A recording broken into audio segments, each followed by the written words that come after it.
Salam inspirasi.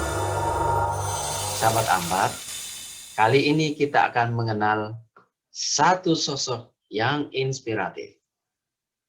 Di usianya yang masih sangat muda, ia sudah menjadi manajer di beberapa perusahaan. Mau kenal lebih lanjut? Namun sebelumnya, simak tayangan berikut ini.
Assalamualaikum, Mas Ultra.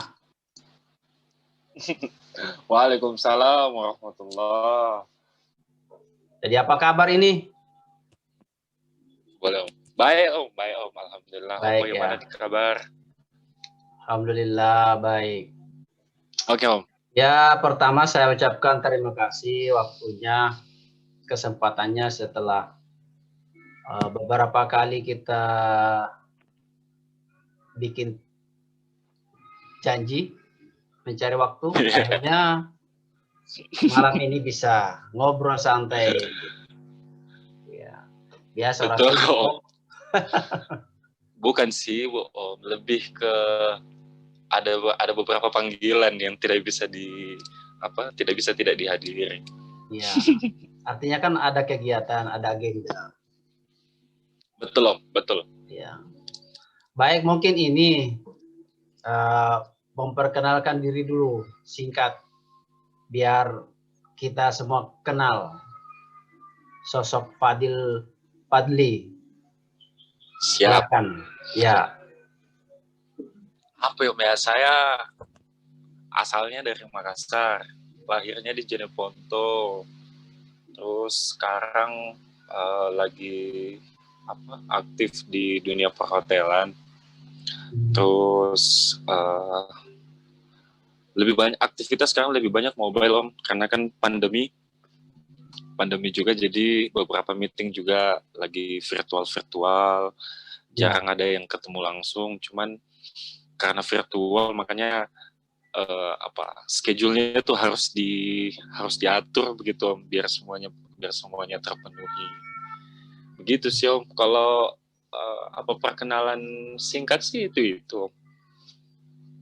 Ya, maksudnya mungkin bisa juga memperkenalkan orang tuanya, saudaranya, nama lengkapnya, panggilannya.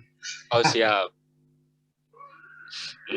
Kalau kalau saudara ada 3, saya anak pertama dari 3 bersaudara. Nama lengkap Fadli. Ya. Kalau orang tua aslinya Jeneponto. Mungkin nanti sebagian viewersnya Om belum terlalu kenal dengan Jeneponto, ya sudah kita sebut Makassar aja lah Om ya. Ya. Itu kedua orang tua, ayah sudah pensiun, ibu masih aktif ngajar di SMP 2 Sungguh Minasa. Terus adik juga, adikku yang pertama kerja di Sorako di Vale. Kalau yang terakhir yang si bungsu masih aktif kuliah. Gitu.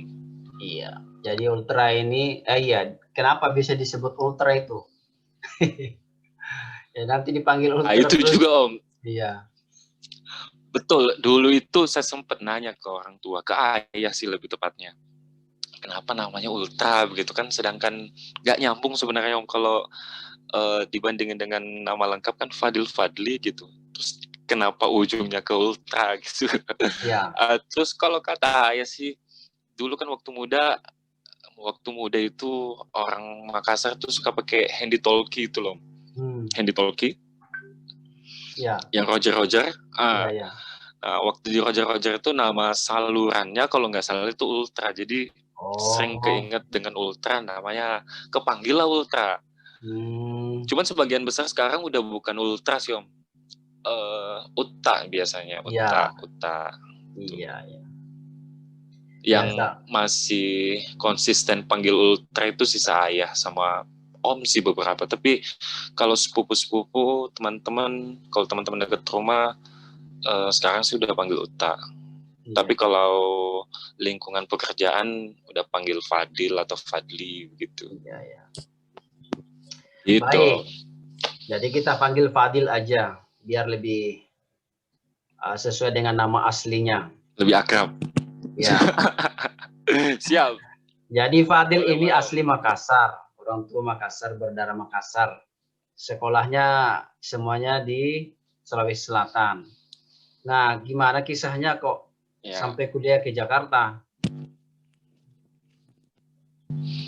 Sebenarnya waktu itu tidak terencana juga Om. Maksudnya awal-awal 2011, karena saya angkatan 2011 sebenarnya, angkatan masuk kuliah, saya ngikut SNPTN waktu itu. SNPTN, cuman belum rezekinya untuk lulus mungkin Om di perguruan tinggi negeri. Nah, sembari cari-cari kesempatan yang lain, ada tawaran dari salah satu perguruan swasta di Jakarta, namanya Unisaduguna Business School. Unisaduguna Business School itu di bawah Yayasan Bank Bayang 66. Jadi ada yayasan yang dibuat sama beberapa alumni ITB waktu itu. Yayasan Bank Bayang namanya. Bank Bayang itu nama jalan sebenarnya di daerah Bandung. Jadi itu dijadikan nama Bank Bayang. Nah, waktu itu yayasan lagi open buat scholarship, beasiswa. Nah, terus saya apply di situ, ikut tes, beberapa tes, alhamdulillah lolos. Makanya di 2011 terbanglah saya ke Jakarta untuk pertama kalinya tuh naik pesawat. Oh iya. Pertama kali naik pesawat, terus pertama kali keluar kota, terus sendiri lagi. Iya. Sendiri Om, karena nggak ada yang nganter sebenarnya. Oh, Jadi waktu jadi itu modal nekat tesnya sebenarnya. online dulu itu ya? Sudah online dulu itu? Belum Om, sebenarnya bukan online sih. Oh, saya dapat informasinya online, tapi waktu tesnya itu ada perwakilan dari yayasan ke Makassar. Kebetulan waktu itu ada proyek di Makassar. Dia datang, saya ketemu, ikut beberapa tes, terus dikabarin sama orang yayasan lolos gitu. Jadi full beasiswa itu selama kuliah? Ya, selama 4 tahun Om. Maksudnya tidak bayar ya? 4 tahun doang sebenarnya. Hah? Sama sekali full scholarship. 100% nggak bayar selama 4 tahun. Tapi kalau wajib lolos di 4 tahun dengan IPK minimal 3, nggak boleh di bawah. Kalau di bawahnya itu tetap bayar Om. Jadi Artinya, standarnya itu misalnya persyaratan. kalau semester 2 IP-nya di bawah 3 kena bayar ya? Iya. Jadi memang harus konsisten di atas IPK 3, selama 4 tahun. Itu pun harus 4 tahun Om. Kalau lewat dari 4 tahun juga angus. Jadi memang beasiswanya dikonsepkan itu cuman selama 4 tahun doang. Dan cuman beberapa.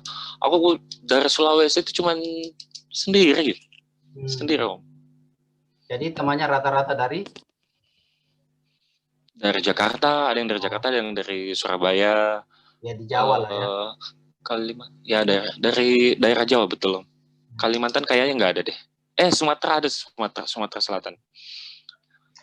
Bukan Sumatera Selatan, bukan. Bengkulu. Enggak, itu kan universitas apa namanya tadi? Unisaduguna Business School. Yes. Kayaknya kan namanya kok agak kurang familiar gitu ya. Tapi bagaimana rasanya kuliah di situ?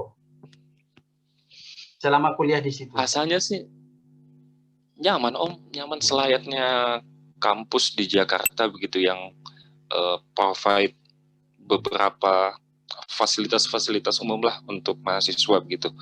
Sebenarnya kalau standarisasi ini perkuliahan dilihat dari mata kuliah, dilihat dari profesionalitas dosen, karena mayoritas dosen yang mengajar di kampus itu sebenarnya praktisi. Ada yang backgroundnya memang pendidikan begitu, tapi mayoritas itu praktisi. Jadi karena kan mahasiswa dan mahasiswi itu di sana dirancang untuk menjadi praktisi bisnis.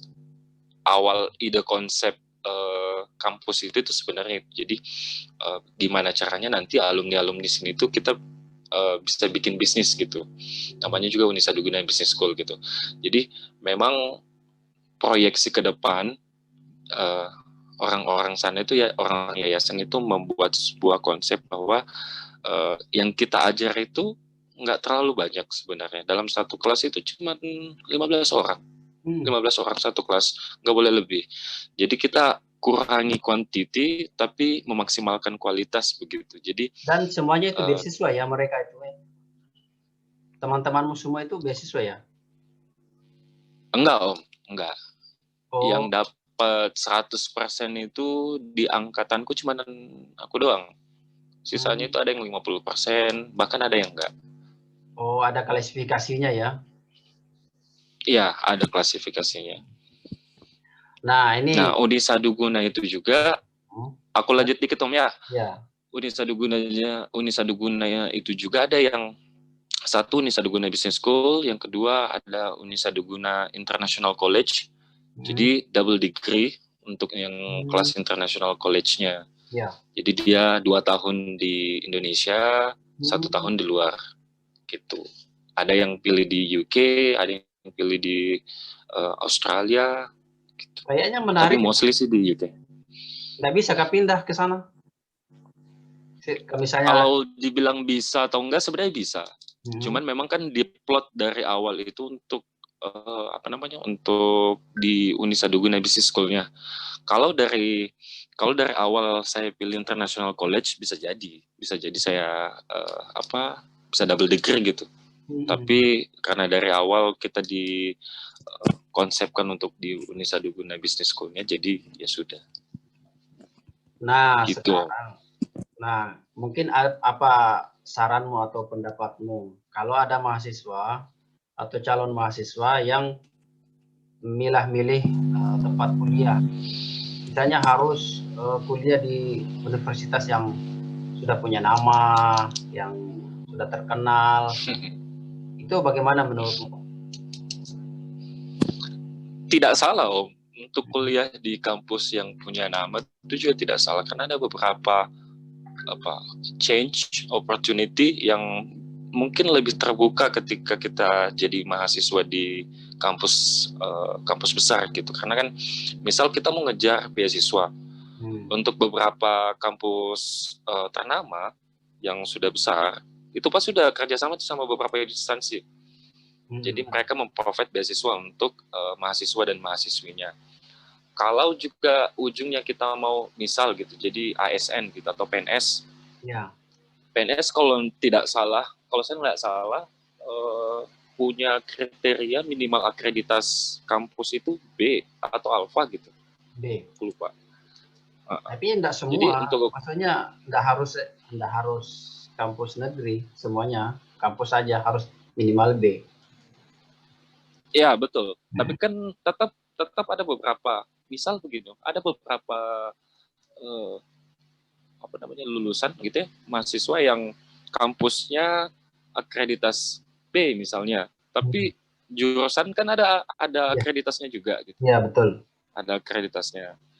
Ya, pokoknya agak complicated memang kalau kita tujuan akhirnya itu untuk jadi ASN. Tapi kalau untuk jadi praktisi atau untuk kerja di instansi swasta apalagi, sebenarnya sih tidak terlalu berpengaruh. Ya. Jujur ya, sampai sekarang saya, karena masih banyak teman-temanku yang lulusan universitas ternama tapi masih jadi pengangguran gitu. Banyak. Tapi, jadi kalau dilihat dari sisi itunya sebenarnya tidak berpengaruh.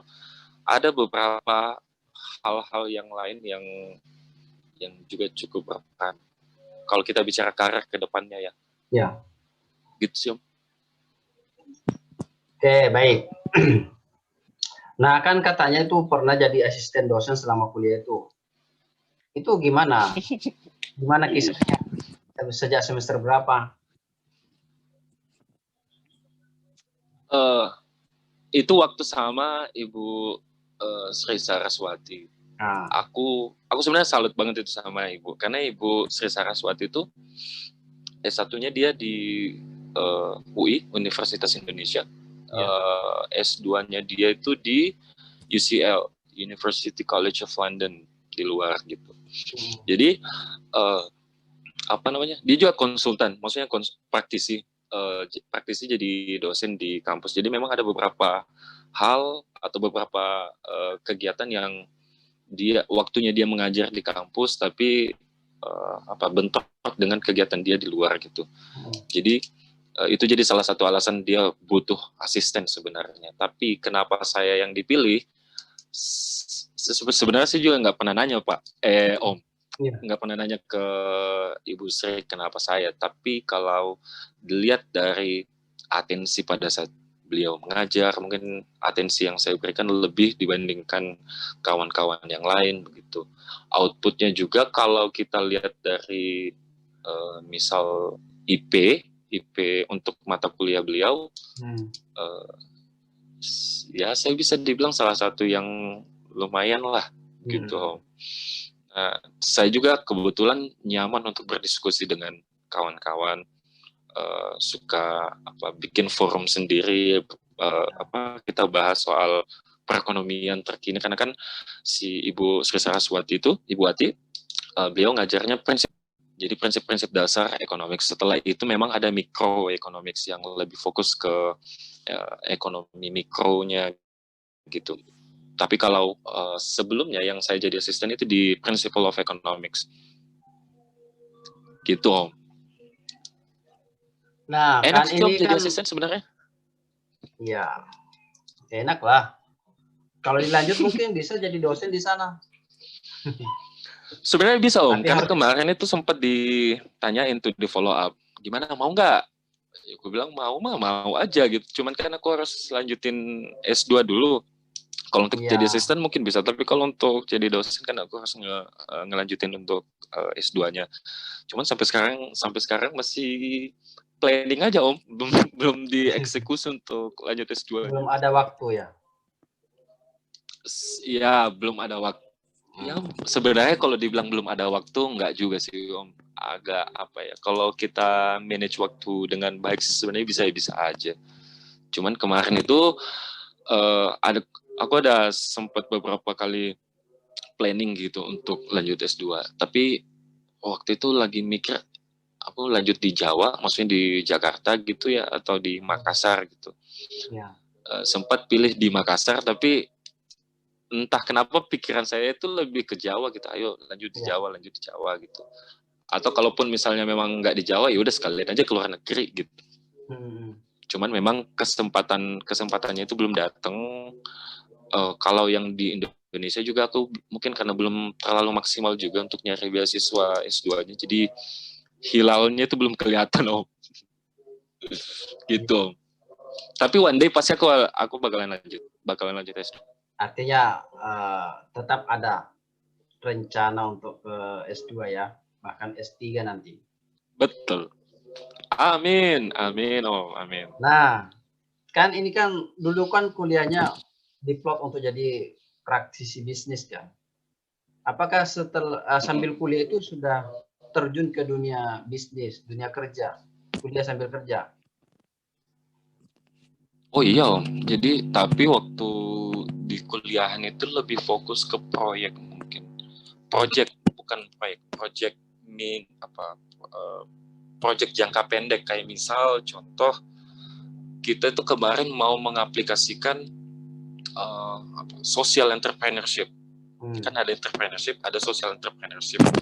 Jadi kita mau menggabungkan atau lebih ke mencoba untuk gimana caranya kita bikin bisnis tapi ada efek sosialnya juga gitu. Jadi bukan memang 100% untuk cari profit gitu. Karena kan beberapa pebisnis itu mereka melakukan kegiatan bisnis berlatar belakang profit.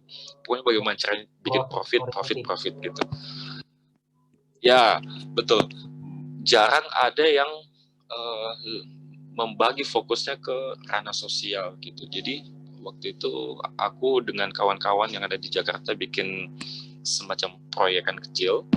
Jadi yang hasilnya itu sebagian itu kita donasikan ke kegiatan sosial gitu. Kayak dulu ada kita kerjasama dengan Project Oli misalnya. Project Oli itu boneka, jadi kita bikin boneka itu berbentuk burung hantu, cuman kepalanya doang.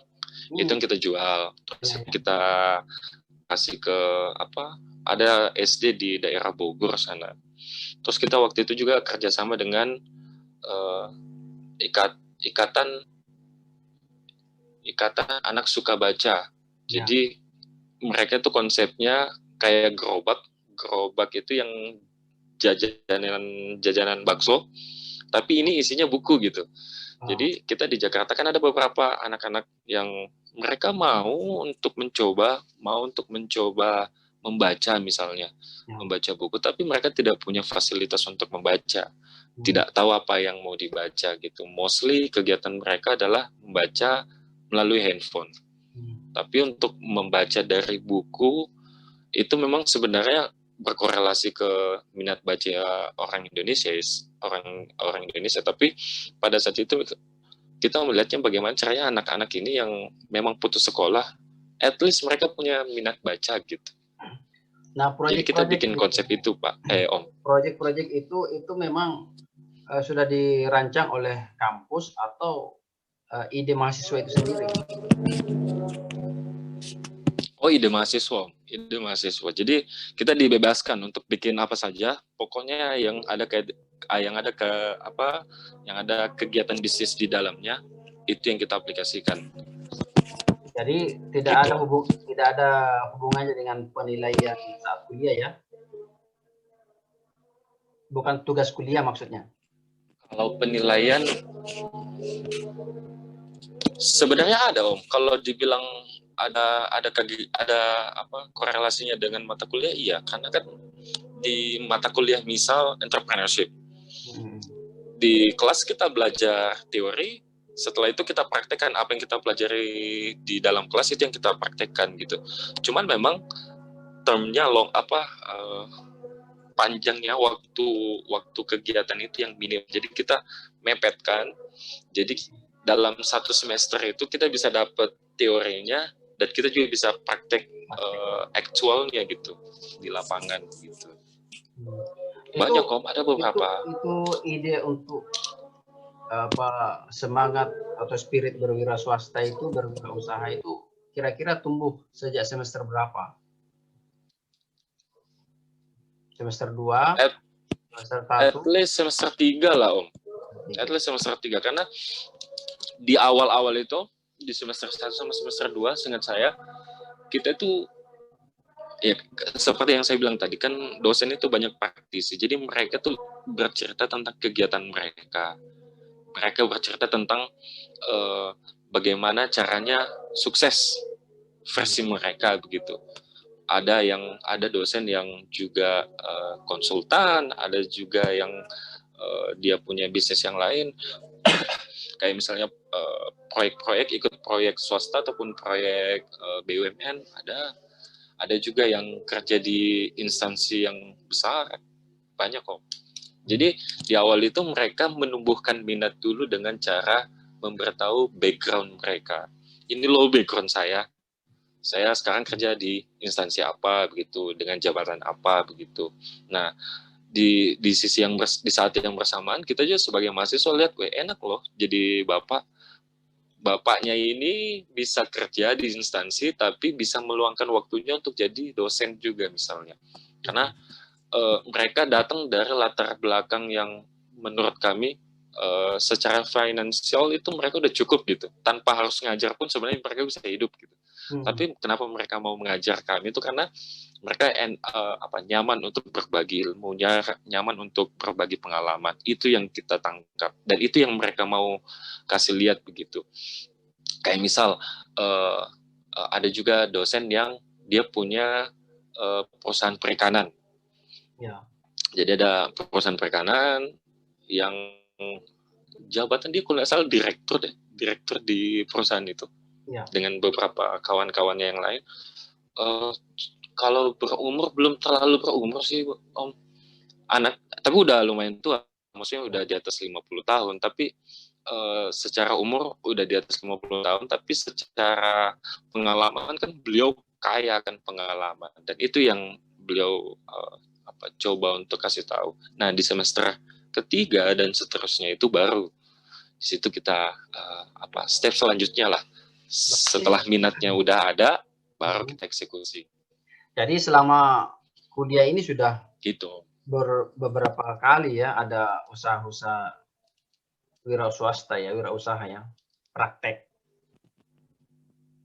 Betul, Om, betul. Nah, kalau terjun dan itu berlaku untuk semua mahasiswa ya, bukan cuma saya dong. Nah, untuk terjun langsung ke dunia kerja, bisa nggak sambil kuliah itu? Misalnya jadi freelance, separuh ya bisa aja sih, Om. Part time. Kalau freelance ya bisa, Om. Tapi memang fokusnya bukan untuk cari duit ya, Om. Maksudnya oke lah kita cari duit gitu, tapi bukan duit yang untuk di saving, duit yang kita pakai untuk kegiatan sehari-hari, karena pasti tidak akan maksimal, Om. Karena kan kaki kita di dua tempat ini, satu di tempat perkuliahan, di perkantoran gitu. Apalagi kalau bentrok misalnya, bentrok antara perkuliahan dengan pekerjaan. Karena ada beberapa kampus yang memang memfasilitasi, kayak misal ada kampus yang menawarkan ke masyarakat itu kuliah akhir pekan. Ada kuliah akhir pekan, jadi untuk orang-orang yang sudah kerja dari Senin sampai Jumat, akhir pekannya itu bisa kuliah gitu. Ya. Kalau saya sih sebenarnya tidak menganjurkan. Kalau saya sih Om, tidak menganjurkan karena tidak akan fokus Om. Tidak akan fokus untuk kuliah dengan kerja mungkin bisa fokus pada saat di tempat kerja, tapi setelah itu mikirin perkuliahan agak susah gitu. Itu memang terkait dengan beberapa kondisi Om. Kayak misalnya ada beberapa kawan-kawan yang mungkin terkendala di masalah perekonomian, yang mereka harus kerja untuk bayar biaya kuliah. Itu lain cerita Om ya. Tapi kalau mereka datang dari keluarga yang mampu untuk kuliah tanpa kerja, menurut saya itu lebih masuk akal, lebih memaksimalkan gitu. Iya. Betul loh. Jadi kalau Fadil sendiri selama kuliah terjun ke dunia kerja belum ya? Fokus ke kuliah. Waktu awal-awal belum. Lebih ke ngeband mungkin Om, ngamen. Karena kan waktu itu Jakarta kebetulan saya suka main gitar gitu. Ya udah kita join band. Kadang-kadang ngamen di taman-taman di Jakarta, Taman Suropati misalnya, Blok M tuh di sana kayak gitu-gitu. Tapi hanya untuk untuk jadi kayak refreshing aja ya. Ya, satu untuk refreshing, yang kedua untuk duitnya itu sebenarnya kan bukan untuk hidup Om. Duitnya itu untuk jajan aja. Bukan untuk dipakai saving gitu. Tapi memang aku harus ngakuin ada beberapa teman yang mereka juga kerja secara profesional ya maksudnya. Iya, ada karena mereka jago. Fadil sendiri enggak ya selama kuliah enggak ada kayak kerja secara formal enggak ya? Fokus kuliah paling di awal-awal itu enggak. Maksudnya di awal-awal, karena berarti di akhir-akhir kuliah sudah. Di akhir ada Om. Sudah terjun di dunia kerja gitu. Sudah beberapa kali. Misal dimulai itu dari freelance apa sih? Sun Education waktu itu. Jadi saya ngikut Sun Education, freelance di situ cuma 3 bulan atau 4 bulan gitu di sana. Setelah itu saya join lagi di Rabobank. Di Rabobank itu awalnya internship, terus di akhir semester ikut internship magang. Setelah lepas magang 3 bulan lanjut lagi, karena waktu itu ditawarin mau nggak kerja, karena kan kuliah juga udah dikit, maksudnya masuk ke kampus juga udah jarang, perkuliahan udah nggak ada, udah sisa penyelesaian skripsi dan seterusnya gitu. Akhirnya udah saya ditawarin masuklah.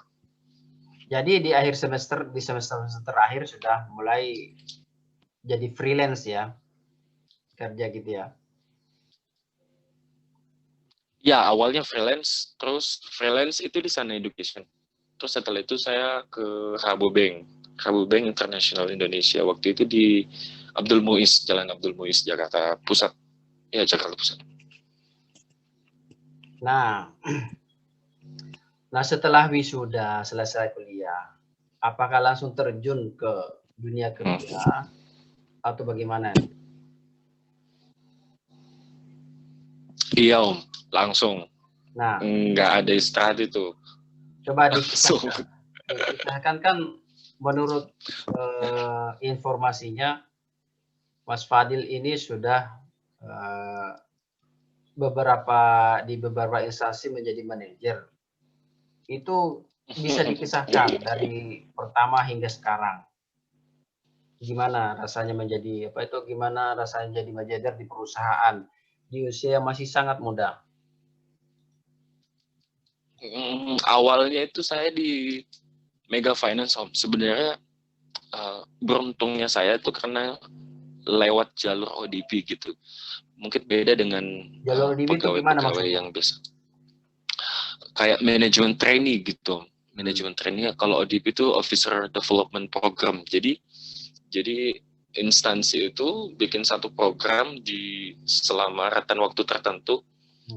Nah, selama rentan waktu itu mereka memang mencoba semua divisi dicoba, terus sampai akhirnya setelah program itu selesai 7 bulan sampai 12 bulan, 1 tahun, di akhir itu mereka akan presentasi dan dilihat mereka itu lebih nyaman kerja di divisi yang mana begitu. Nah, kalau saya pada saat itu ikut jalur ODP Mega Finance di Jakarta. Nah, setelah dari Jakarta, penempatan pertama saya itu di Batu Raja di Sumatera Selatan di sana. Jadi di sana belajar 3 bulan di Batu Raja, termasuk di Palembangnya juga. Setelah itu balik lagi ke Jakarta, ke cabang Rawasari. Setelah cabang Rawasari pergi lagi ke Cirebon, kayak gitu. Dari Cirebon balik lagi ke Jakarta, terus ke Tenggarong lagi, kayak Tenggarong Kalimantan gitu, Kalimantan Timur. Nah, waktu di Kalimantan itu sebenarnya udah lolos programnya, tapi setelah dari Cirebon itu program terakhir setelah saya presentase akhir di Jakarta. Nah, setelah saya presentase, muncullah pertanyaan kayak lebih nyaman di divisi yang mana begitu, sampai akhirnya saya diplot untuk di bagian collection. Di bagian collection dikasih tugas ke Tenggarong, Kalimantan Timur, Kutai Kartanegara. Nah, di Tenggarong hampir 1 tahun di sana sebagai collection supervisor, baru balik ke Jakarta jadi collection manager tuh, CRM, collection regional manager gitu, menangani Sulawesi dengan Kalimantan. Karena saya aslinya Sulawesi dan saya sebelumnya itu udah pernah di Kalimantan, jadi manajemen melihat saya udah kenal 2 daerah ini gitu dibandingkan kandidat yang lain. Makanya saya dikasih tanggung jawab untuk maintain Sulawesi dengan Kalimantan. Gitu, Om. Jadi itu. Tapi memang waktu itu fokus ke collection-nya aja, Om. Karena kan ada manajer marketing, ada manajer operasional. Kalau saya waktu itu collection. Jadi waktu di Mega Finance itu awalnya itu kayak masih training gitu ya, waktu ke daerah-daerah itu. Nah, betul. Tapi selama ke daerah itu, selain Tenggarong. Tapi selama training itu sudah dapat juga gaji maksudnya, atau masih bayar atau bagaimana? Oh iya, no. Kalau itu kita memang sudah di hire secara profesional, Om. Tapi bedanya dengan pegawai yang lain, kalau pegawai yang lain itu memang langsung kerja dengan jabatan tertentu. Kalau kami itu mencoba semua, bukan semua sih, sebagian besar divisi. Karena ada beberapa divisi memang yang kita tidak cobain, tapi sebagian besar itu kita cobain. Dan kita cobain semua itu dalam rentan waktu, kalau aku pribadi dalam rentan waktu 7 bulan. 7 bulan itu udah kelar semua, sampai akhirnya presentase akhir. Gitu. Jadi kalau pertanyaannya digaji atau tidak, ya digaji. Jadi untuk mengetahui kita ya, betul, Om. Betul. Mana. Nah, betul, Om. Terus di Mega Finance itu berarti selama berapa tahun di situ? Ada 2 tahun kan? 2 tahun kurang lebih. 2 tahun lebih. Pokoknya terakhir lebih. Apa tadi? Tahun. Collection manager. Ya, collection regional manager. Pegang Sulawesi dengan Kalimantan waktu itu. Nah, kemudian yang kedua apa namanya itu? Setelah dari Mega Finance pindah ke? Yang Mitra Dana Top Finance, MDTF. Kenapa pindah ke Mitra Dana? Kenapa enggak terus di Mega Finance saja? Apa kontraknya udah selesai atau bagaimana? Enggak, kalau kontrak enggak, Om. Karena kan kalau ODP itu langsung pegawai tetap sebenarnya. Kalau dia lolos dari ODP, programnya itu langsung jadi pegawai tetap. Sudah pegawai Kenapa tetap? Pindah waktu itu karena mau balik ke Makassar, Om. Oh, begitu. Kenapa, Om? Iya. Jadi sudah pegawai tetap, tetapi pindah karena alasannya pulang kampung. Iya, mau pulang kampung Om. Karena kan udah kelamaan itu. Saya dari 2011 sampai 2018 kan di Jakarta.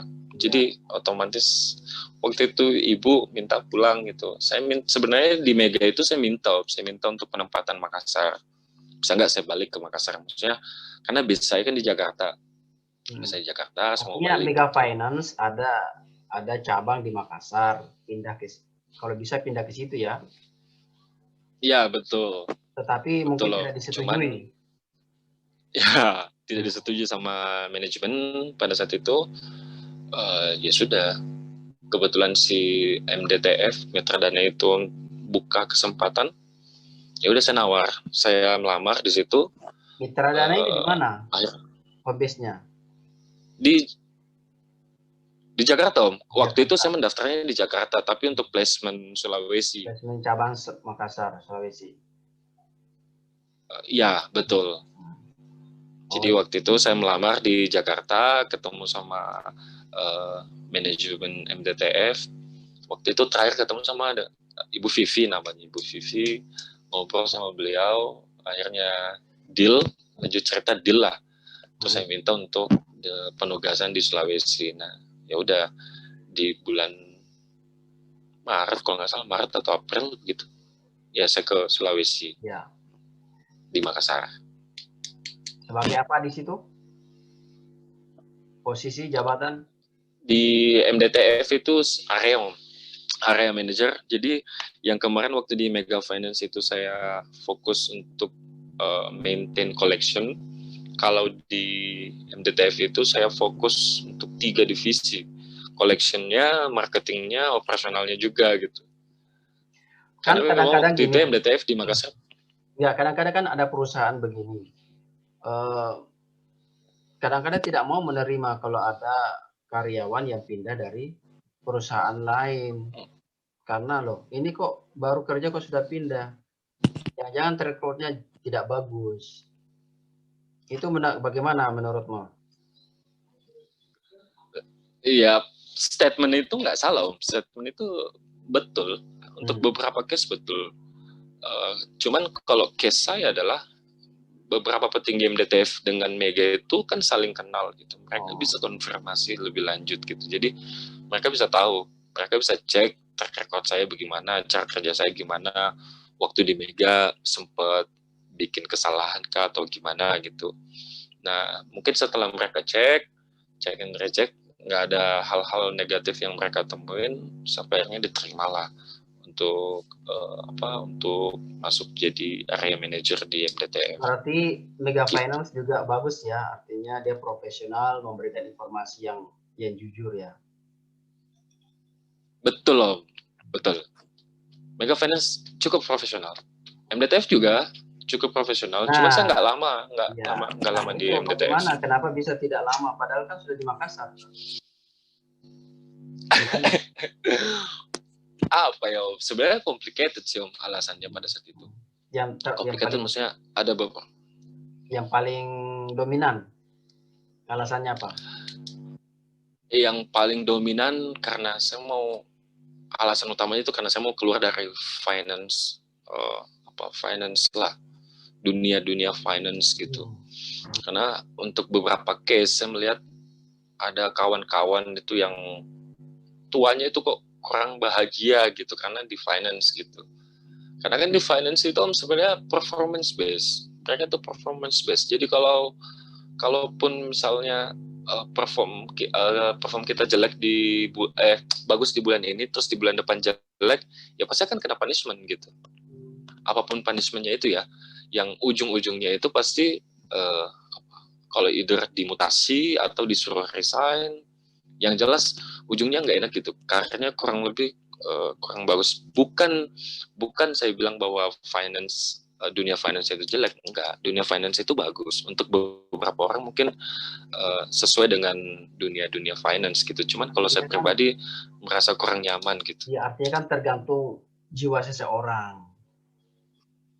Dia lebih cocok. Ya betul. Apa tidak. Setelah menjalani sekian tahun, kayaknya kurang pas ya. Betul Om. Karena waktu itu kan saya juga mikir, ini saya udah di jabatan menurut saya ya Om ya, Hmm. menurut saya pribadi, saya udah di jabatan yang cukup tinggi Ya. untuk keluar dengan gampang. Kayaknya agak susah karena untuk sebagian orang dengan jabatan area manager itu udah lumayan Om. Karena waktu itu gaji udah lumayan, Hmm. dikasih mobil pula, Hmm. dikasih mobil sama perusahaan. Siapa yang nggak mau gitu? Dan koneksi juga ke relasi top manajemen kita kenal, kita akrab gitu. Cuman memang saya merasa kayaknya udah bukan di sini gitu. Saya mau coba untuk pindah ke dunia yang lain sebelum terlambat karena kan usia kan terus berjalan Om ya. Ya. Umur tetap bertambah gitu. Takutnya saya menyadari bahwa saya tidak cocok di dunia finance itu di umur yang sudah tidak produktif gitu. Sampai akhirnya saya menyesali. Nah, waktu itu diskusi dengan keluarga, intinya bukan diskusi, saya lebih kasih tahu saya mau keluar gitu. Saya mau coba untuk divisi yang lain. Berarti total berapa tahun itu di dunia finance? Ada berapa tahun itu? 3 doang Om. 3 doang. 3 tahun ya? 2006, 2015, 2016, 2017, 18, 4 tahun. 4 tahun. Oke. Baiklah, berarti pelajarannya kita harus kerja sambil mempelajari passion kita ya. Kita itu lebih senangnya Betul Om. tidak hanya Betul. kerja tapi tanpa evaluasi. Baik. Betul, sebelum terlambat. Iya, betul. Nah, setelah itu kemana itu? Pindah kemana? Setelah itu saya coba melamar di Oyo Om. Jadi Oyo Hotels Indonesia. Jadi Oyo itu hotel management chain, traditional management chain, perusahaan India yang baru buka di Indonesia itu di 2018. Tapi masuk Makassar itu di 2019. 2019. Akhir 2018 sebenarnya udah mulai masuk, tapi baru mulai beroperasional itu di 2019 awal. Nah, saya masuk di Januari 2019. Masuk, saya waktu itu karena udah background di posisi manajerial, ya udah saya melamar lah, mencoba untuk melamar di posisi manajerial. Akhirnya dapat waktu itu sebagai BDM, Business Development Manager, ketemu sama Ibu Mei waktu itu, Ibu Mei Riana. Jadi interviewnya by video call juga kayak begini Om. Ya. Jadi virtual karena beliau ada di Jakarta pada saat itu. Ngobrol, interview, ada tesnya juga, sampai akhirnya interview terakhir, deal start di Januari 2019 sebagai BDM. Tapi kan gitu. Sama saja sebenarnya kan sebagai manajer.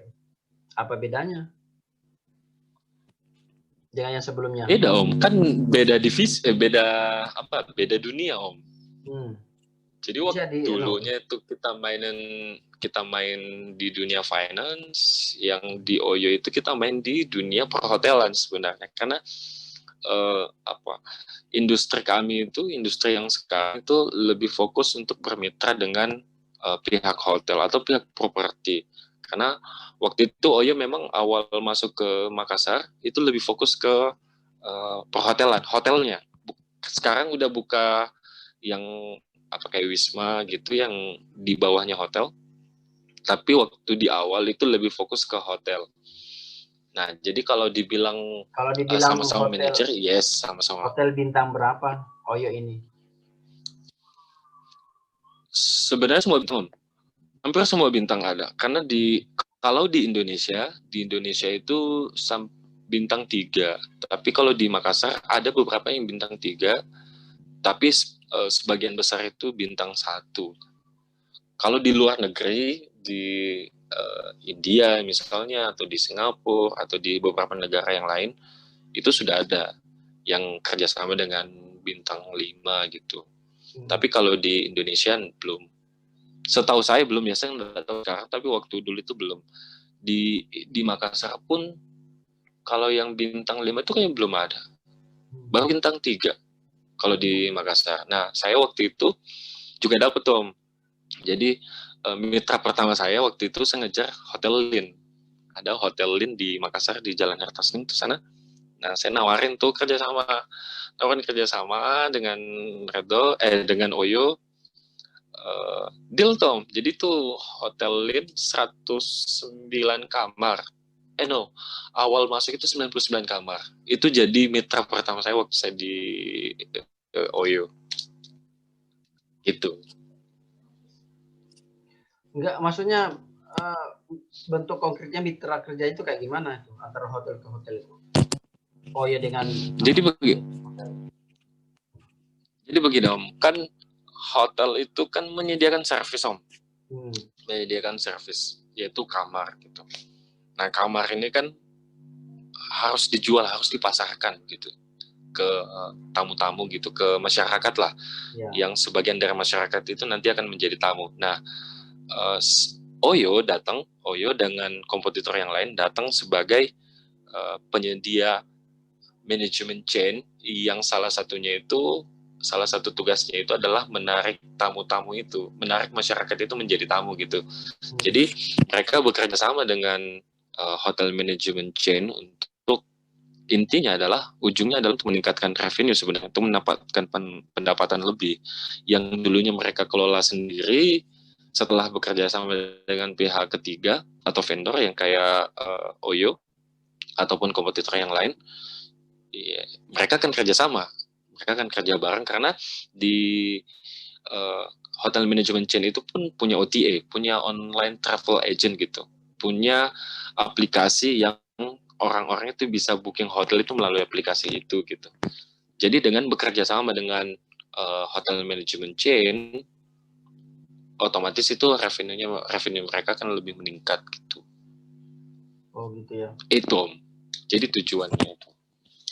Nah, itu selama berapa tahun di Oyo? Ada setahun, 2 tahun? Satu tahun 5 bulan. Januari, Februari, Maret, April, Mei, Juni. 1 tahun 6 bulan Om. 1 tahun 6 bulan. Kayaknya cepat juga. Jadi, itu. Apa penyebabnya lagi tuh? Oh iya cepet Om. Karena waktu itu saya kan dari Januari masuk sampai bulan Desember. Di bulan Desember itu saya dipromosi jadi senior BDM. Senior BDM, jadi start di bulan Januari. Start di bulan Januari 2020, Maret, kena pandemi kan Om. Pandemi masuk, corona masuk,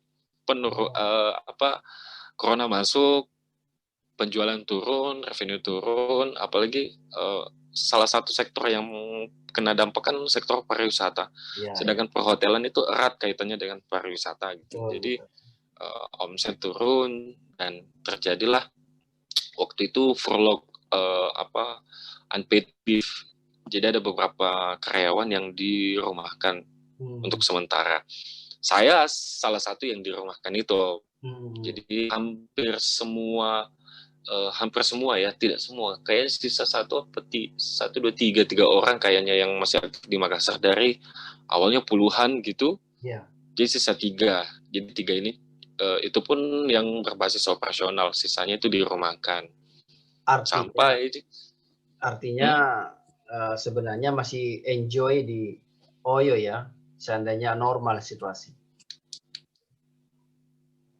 Iya, pasti. Kalau situasi normal pasti enjoy, Om. Artinya kalau ini cuman ya karena dipanggil lagi Oyo, misalnya normal, corona hilang, dipanggil lagi Oyo gimana? Bersedia apa gimana? Kayaknya enggak dulu deh, Om. Enggak. Oh, apa? Kan karena katanya tadi kan masih enjoy seandainya di Oyo, masih normal. Kalau enjoy mah enjoy Om. Kalau pertanyaannya enjoy. Cuman kalau pertanyaan balik lagi atau enggak, kayaknya enggak Om. Karena saya kan sekarang sekarang kan saya di Red Doors. Red Doors itu kan kompetitornya Oyo sebenarnya. Jadi saya masuk ke Red Doors. Jadi kalau ditanya pindah mah enggak, karena saya udah nyaman juga di Red Doors. Udah mulai dari nol juga kan. Perhotelan ya? Ya sama. posisinya sama Om. Oyo dengan Red Door sama, kompetitor mereka head to head, sama kayak Grab dengan Gojek gitu. Tuh, ini kan Gitu. sama-sama nih di perhotelan. Kenapa bisa Red Door masih istilahnya masih on, sedangkan Oyo ini mengalami ya kemunduran lah berjalan. Kalau mungkin karena manajemennya Om, jadi saya tidak tahu untuk atasan-atasannya Om ya, apa keputusan atau strategi mereka bagaimana. Tapi kalau di Red Doors mungkin maintain employee-nya lebih bagus. Terus mereka juga pakai strategi yang menurut saya cukup profesional. Jadi mereka itu waktu itu kan saya ngobrol-ngobrol ya dengan orang Red Doors yang sudah lama gitu. Saya tanya waktu pandemi itu, waktu periode pandemi kan startnya di bulan Maret itu, paling parahnya kan di Maret, Mei, Juni gitu. Ya. Di 3 bulan ini Red Doors ngapain gitu? Kenapa bisa bertahan lah at least? Ya. Jadi mereka bercerita pilihannya ada dua Om. Satu, beberapa karyawan dikurangi, dipecat, atau pilihan kedua, pegawainya tetap tapi gajinya yang diturunkan sementara. Ya. Dan secara kompak mereka memilih opsi kedua, di mana pegawai tetap, jumlah pegawainya tetap, tapi income-nya yang diturunkan sampai batas waktu itu disebutkan belum tidak secara spesifik ditentukan berapa lama. Tapi sekarang sih udah normal. Semenjak bulan sekarang udah normal. Sudah kembali lagi, maksudnya gaji mereka itu sudah kembali lagi, sudah 100% gitu. Sedangkan di Oyo tidak seperti itu, pilihannya cuma satu. Iya Om, pilihannya cuma satu. Jangan-jangan itu hanya semacam strategi untuk mengganti pegawai, karyawan. Wah, kalau itu saya kurang tahu, saya tidak mau menjawab, takutnya ada kawan yang nonton ini nanti. Ya, betul. Nah, kalau itu saya kurang tahu. Nah, sekarang kan pasti menghadapi itu. Ada yang usianya lebih tua dari kamu. Anggaplah kan kamu sebagai manajer, ada bawahanmu atau stafmu mungkin yang usianya lebih tua. Itu gimana menghadapi mereka yang seperti itu? Yang lebih senior. Sebenarnya kalau saya sih pendekatan ini Om, ada ayah saya sih yang ngasih tahu. Kalau mendekati orang yang lebih tua itu dengerin aja dulu. Karena pada dasarnya mereka itu suka ngomong dan mereka lebih nyaman ketika mereka ngomong dan apa yang mereka omongkan itu didengar gitu. Jadi setiap ada kayak misalnya ada masalah yang kita harus pecahkan sama-sama, kita sebenarnya sudah tahu apa yang harus kita lakukan gitu. Cuman ketika kita bilang secara direct ke orang itu, culture di Indonesia itu lebih ke tidak sopan gitu, kayak nyuruh orang yang lebih tua begitu. Jadi kadang-kadang saya ngasih tahu menurut Bapak gimana atau menurut Om gimana, apa bagus yang kita bisa lakukan gitu, kayak begitu Om. Jadi pendekatannya itu lebih kita nanya dulu ke dia. Sebenarnya ini kita datang dengan solusi yang kita sudah tahu gitu. Kita mau ngapain, kita udah tahu sebenarnya. Cuman bagaimana cara menyampaikan ke orang itu yang agak tricky sebenarnya. Jadi kita nanya menurut Om kayak gimana. Mereka ngasih feedback, kita dengarkan, setelah itu kita kasih feedback kita. Menurut Om, kalau kayak gini gimana sih? Kalau mereka setuju, mereka pasti akan melakukan gitu. Jadi kita cari nyamannya dulu, karena pada dasarnya juga mereka juga tahu kalau kita kan kerja secara profesional Om. Kita tidak sekedar menyuruh aja, enggak. Kita bilang sesuatu atau menginstruksikan sesuatu itu berdasarkan profesional, sebagai seorang profesional gitu. Kita juga tidak bakalan menjerumuskan tim kita sebenarnya. Jadi kembali lagi pendekatannya itu, karena pada dasarnya kan semua orang nyaman untuk didengar Om ya. Kalau mereka ngomong dengerin gitu. Jadi Kayak simple things, kayak misalnya ucapan terima kasih, minta tolong, jangan langsung menyuruh, bilang apa gitu. Minta tolong dulu kayak kalau memang salah ya minta maaf gitu. Terus simple things lagi kayak kalau mereka ngomong jangan sambil megang HP gitu. Kan kadang-kadang orang ngomong, tapi yang diomongin ini, yang orang yang ditemenin ngomong sambil megang HP gitu. Itu kan agak agak kurang enak gitu dilihat. Iya, iya. Mereka pun yang ngomong juga agak kurang nyaman gitu. Jadi nyari nyamannya dulu Om. Selebihnya kalau mereka udah nyaman, kedepannya tuh udah gampang Om. Dan kita pasti sebagai leader pada saat itu nge-backup gitu. Jadi ketika mereka melakukan sesuatu dan kita tahu dan mereka melakukan kesalahan misalnya, ya kita backup gitu. Jangan mereka salah lantas kita salah-salahin sampai akhirnya mereka depresi mungkin, bahkan marah mungkin, bahkan cari, pokoknya ujungnya udah nggak enak aja kalau kayak gitu. Kayak gitu. Nah, kita kembali ke awal. Jadi Mas Fadil itu mulai jadi manajer itu di usia berapa ya? 24 atau 22 atau berapa ya? Lupa kok. Sekitar itulah.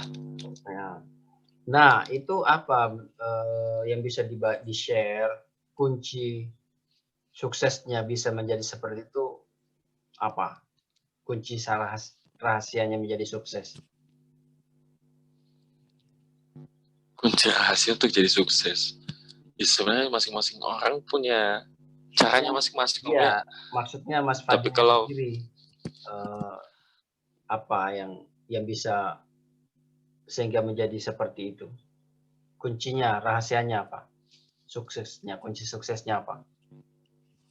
kerja keras aja sih Om sebenarnya. Maksudnya jangan kerja keras, jangan malu gitu ya. Karena beberapa waktu dulu ya Om ya, dulu kan untuk ada beberapa hal yang ketika kita lakukan kayaknya kita malu gitu. Udah hilangin aja dulu itu malu.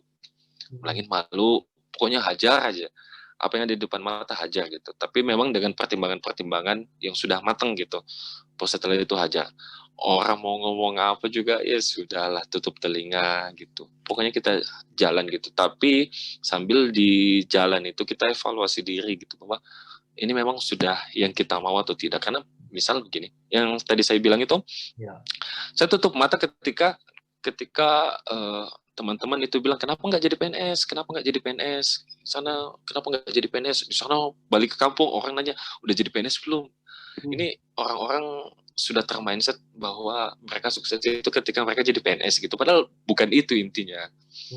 Menurut saya sih Om ya, menurut saya bukan itu intinya. Kalau bukan saya tidak suka jadi PNS, ibu saya PNS gitu, enggak. Tapi memang saya secara pribadi belum begitu mau untuk jadi PNS dan bahkan sampai saat ini belum pernah satu kali pun ikut tes untuk jadi PNS gitu.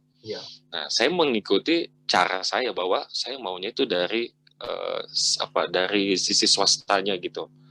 Mau orang mau ngomong apa juga, ya udah saya tutup telinga, ya sudah saya niat aja jalan. Setelah itu ngalir Om, ngalir dalam artian ya ketika kita ketemu masalah ya kita kasih solusi gitu, jangan bikin masalah di kampungnya orang, karena waktu itu saya merantau, ya jangan bikin masalah sama orang-orang di sana gitu, tetap punya jati diri tapi tidak merugikan orang lain gitu. Itu sih Om. Kalau sekarang mah itu sih, kalau saya pikir-pikir itu. Baik, sekarang kira-kira target apa ini, jangka pendek, menengah, jangka panjang apa ke depan ini targetnya? Target ke depan kalau dari sisi untuk pribadi, target pribadi apa, dan untuk target perusahaan apa? Kalau target perusahaan, saya perusahaan dulu ya. Kalau target perusahaan sama ekspansi sih Om, sama buka cabang di bukan cabang, buka mitra gitu, buka mitra di Papua misalnya, Maluku sampai Papua. Karena terakhir bulan November kemarin kan saya di Papua, saya di Ambon, Ambon Maluku. Jadi mau ekspansi ke sana. Jadi sekarang kan mitra-mitra masih terfokus di Sulawesi ke barat, Sulawesi, Kalimantan, Jawa, dan Sumatera. Sulawesi ke timur masih kurang nih Om. Maluku, Maluku Utara dengan Papua. Nah, mau fokus ke sana. Itu kalau dalam jangka waktu pendek ya Om ya. Tapi kalau dalam jangka waktu panjang sebenarnya saya mau punya usaha sendiri Om. Mau mengembangkan usaha. Udah mulai merintis tapi belum terlalu signifikan karena memang masih fokus juga di pekerjaan gitu. Tapi sambil meraba-meraba Om. Artinya itu kalau suatu hari nanti akan berhenti dari pekerjaan dan buka usaha sendiri atau jalan dua-duanya? Kalau jalan dua-duanya kemungkinan untuk jangka menengah ya 5-10 tahun ke depan mungkin masih jalan bareng Om. Tapi lewat dari itu target saya sih umur 40 sih Om. 40 itu kayaknya saya udah menikmati pundi-pundi swasta terus sambil jalan sebagai bisnismen gitu Om. Jadi sekarang sampai umur 40 masih ngumpulin pundi-pundi swasta. Kalau udah terkumpul itu kan jadi modal ke depannya gitu. Tapi bisnisnya itu udah saya garap dari sekarang, cuman karena kan belum maksimal, jadi nanti di umur 40 itu yang kita gas. Tapi kalau digas sekarang juga sebenarnya udah digas, udah coba digas pelan-pelan gitu. Sekarang umur berapa? Memang tapi 20, 28, 27, 28. Nah, ya, tadi apa kalau boleh tahu usaha-usahanya, rencana jangka panjangnya tadi apa? Kalau bisa dibuka. Jangka panjang, ada beberapa sih Om. Kalau saya itu sebenarnya dari dulu. Salah satunya apa? Yang utama. Sekarang belum jalan, tapi mimpi saya itu, saya dulu itu. Iya, maksudnya setelah resign dari perusahaan, nanti kan bikin bisnis sendiri tuh. Apa? So bikin dari dulu ya, dari dulu tuh saya bikin bisnis konsultan manajemen sebenarnya. Karena kan basic saya ekonomi. Saya mau bikin konsultan manajemen. Itu yang masih belum terlaksana Om. Nanti itu. Tapi kalau yang sekarang yang lagi dijalanin itu masih bisnis kecil-kecilan. Belum profit juga sih Om sebenarnya, masih buka. Konsultan manajemen enggak lanjut kuliah S2 dulu kah? Sebaiknya.